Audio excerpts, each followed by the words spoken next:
With the water receding in eastern Keloland, we're starting to see the damage left behind this week's winter storm. We have team coverage across the region showing you where flooding is still an issue and how long the cleanup efforts will take.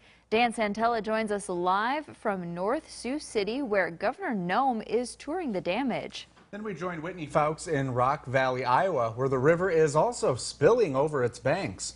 But first, we start with Kelly Volk, who headed down to Homme County to check out some of the hardest hit areas. Tabor is one of the places that was hit hard this week. While much of the water in town has receded, you can still find flooded areas. Vicky Sarda's backyard looks like a skating rink. It started rising and got into our screened-in patio, 2 foot into our back shed. About a foot of water even seeped into her family room. The storm dropped at least 2 inches of rain in the county. One of the biggest problems was the snowpack.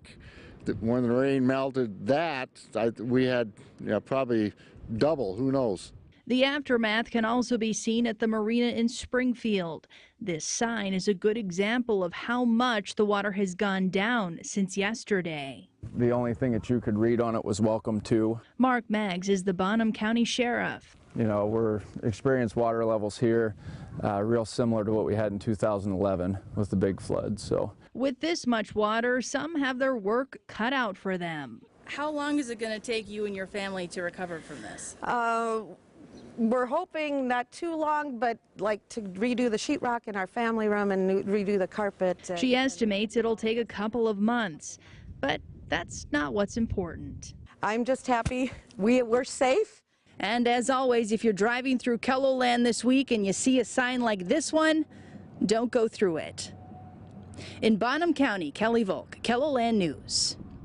Great reminder. Thanks, Kelly. Well,